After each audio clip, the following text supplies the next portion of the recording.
When you think of Stick War villains, Marrowkai immediately comes to mind. He is pale in the form of a skeleton and is the main villain of Stick War Saga. He's quite mysterious compared to the other villains in Stick War, mostly staying on the low, and he never tries to fight the Order Empire directly with a direct appearance like his predecessor Medusa did, or any of the previous bosses. In Stick War Saga, Marokai spends the majority of his time either fighting the protagonist indirectly or plotting behind the scenes. It's all quite odd to say the least. Why is he so angry at the Order Empire? But what if I told you that Marokai isn't exactly a villain, but a victim of the very people he once fought beside by? Our story starts sometime within the events of Stick War II when Adekai was born. His name likely derives from adicai, which means unjust or wrongdoing. He was also born in King Zarek, somewhat shortly after the Order Empire had conquered the surrounding nations. We don't receive that much info onto what he did during his early years, requiring us to do another time skip, likely to his teenage years. The old generals of each faction have grown quite old, despite being allowed to coexist as puppet rulers under King Zarek's rule. These include Archis, Rathnar, Magus, Spiros, and Mera. Up to this point, it's very clear that Zarek is looking to replace the old generals with his own children, which alarms the current generals. They persuade King Zarek to select the new rulers in the old way, the Trials of Superiority. Strangely enough, only 3 of the defeats are shown on screen in the cutscene.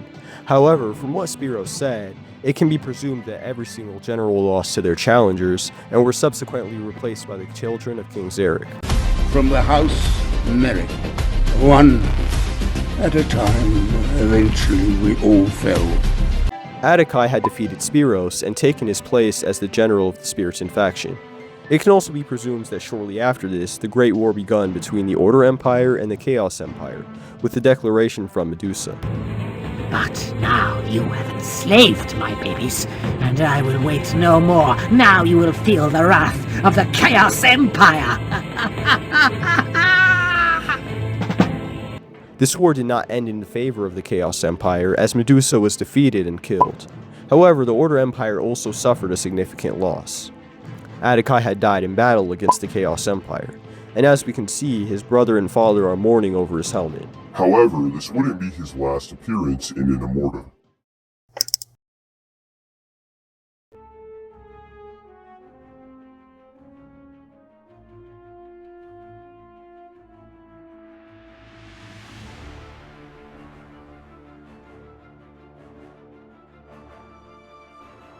Shortly after Adekai's death, a bony, ghostly-looking figure arises from the dirt. And although most of you guys already are probably aware of this is Adekai. We can note this through several similarities, such as the similar back accessories and the similar marks on the eye. As Adekai continues to wander around in his new body, he likely goes to the Order Empire castle gates for help, wanting to be rediscovered by his family. However, Adekai is in for a rude awakening. Rather than accept it, he is attacked by his own brother Atrios, alongside a group of Spiritans, and he is shot by a volley of arrows. The scene ends with him catching an arrow mid-air, and likely retaliating against the Order Empire forces. This scene marks his transition from the friendly Adekai to the Chaos Empire Marokai. However, there is very little information as to who revived Marokai and why they did so. But right now, I think that Medusa is the most likely candidate. This is mainly because of a quote from the wiki, which states, later, after the decapitation of Gargos, he would claim the Chaos Empire's throne and search for his treasures in the third of the map. This info suggests that Medusa, or more specifically Gargos, had revived Adekai prior to her death, and Adekai only took over after her death. This is entirely speculation though, so take my theory with a grain of salt. Within Marokai's first moments in the Chaos Empire, it can be presumed that he fights along Medusa in the War of Stick War II. But Medusa is still alive at this point, and she decides to go on a side quest. Our story then diverges into a separate canon, Endless Deads.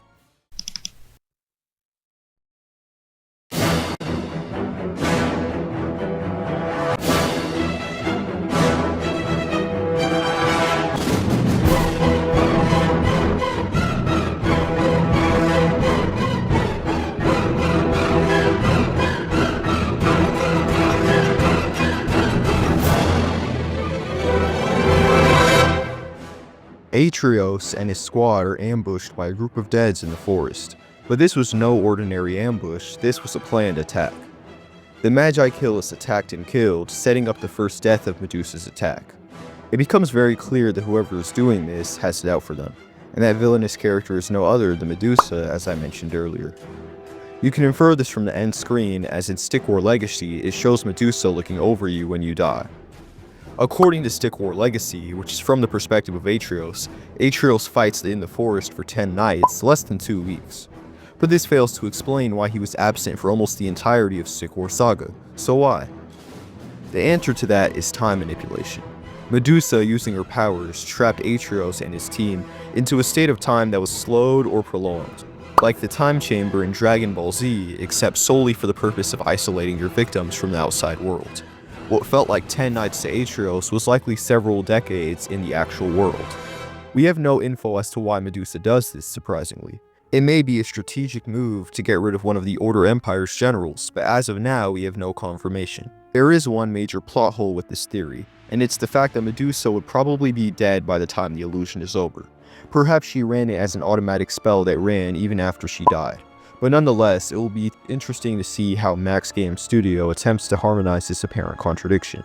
With the Endless Dead segment being done, we move into our final section, Stick War Saga.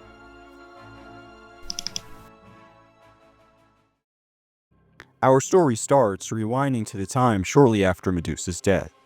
King Zarek, alongside his brother Zillaros, explore this forgotten castle. In this castle, they discover a lost faction, the Elementals.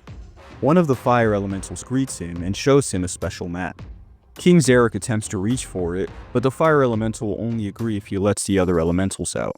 King Zarek is very clearly apprehensive about this, but agrees. Upon their release, the elementals follow their end of the deal and lead them to the scroll for the map. King Zarek retrieves it, and is heavily intrigued by the vast amount of treasures that are on display. But right when this happens, a familiar foe arises. Marrowkai, the resurrected son of King Zarek, formerly named Adekai, attacks King Zarek. He holds the scythe to his neck, likely trying to hold him hostage and using his life to barter for the map. The elementals attack Marrowkai, and it is very unclear as to whether they do this out of self-interest or just to protect King Zarek. But nonetheless, it knocks out King Zarek cold. While Marrowkai and the other elementals each leave with their third of the map, King Zarek wakes up from his coma with a third of the map in his hand, visibly frustrated. Surprisingly, the campaign in Stick War Saga doesn't contain many confrontations with Marrowkai. We don't see him again until level 17, Lethal Graze. Our scout has been bitten and turned into a dead after venturing too close to Endless Dead's Valley. On the positive side, however, the Order Empire successfully breaks through the Horde. A similar encounter occurs in level 18, titled Nightmare Keep. In this level, King Zarek ventures further into the Valley of the Endless Deads, likely the same area that Atreus spent 10 nights in. King Zarek accepts the help of Shade's Golden Spiritans and Shadow Wraths, but does not allow Princess Shade to enter the battlefield. He is suspicious that she is a spy sent by Zillaros, which makes sense since King Zarek has been growing more and more suspicious towards his twin brother. King Zarek also rejects her help because she is a girl, saying, "But you will head back to Castle Iris immediately. The battlefield is no place for a girl." Ow.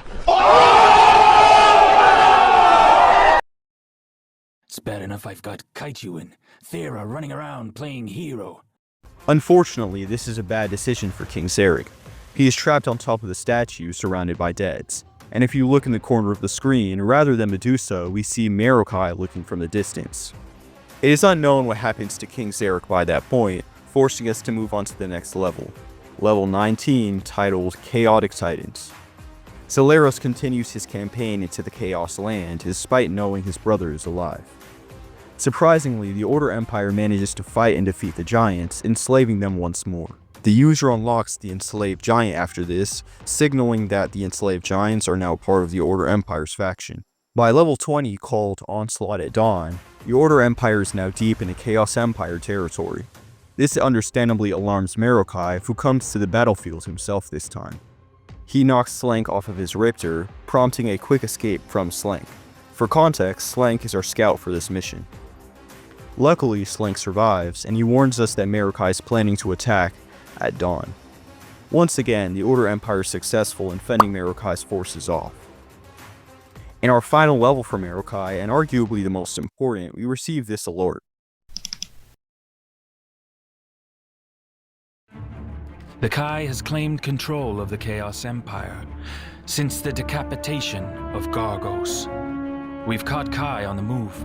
He appears to be doing the very same thing we are, tracking down treasures. It's our turn to throw an ambush their way. In the wiki, it says, Marokai is taking the head of command after Gargos or Medusa has fallen. The Order Empire finds the Kai trying to search for treasures too, and they prepare for an ambush. This is probably the most interesting one in this timeline by far.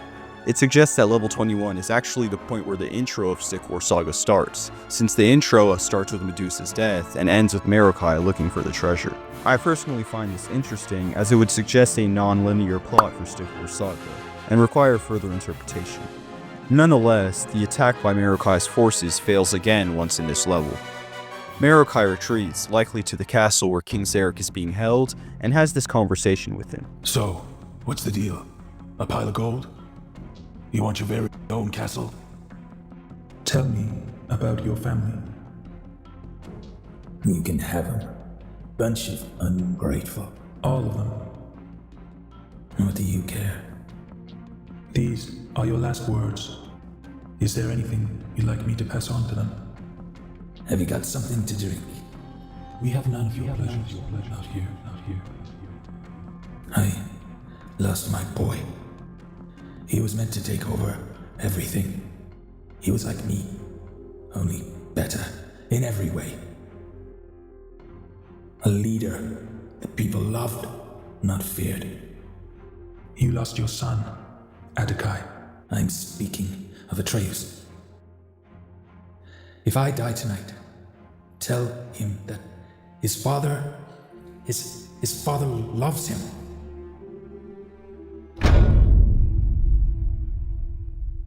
Marokai is very clearly trying to get King Zarek to remember him as his son, Adekai.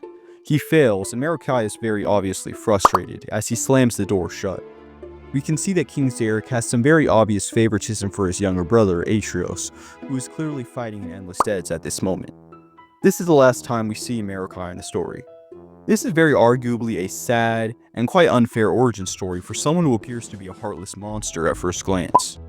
He was forgotten and attacked by his own family, and clearly is the least favorite sibling out of the royal siblings.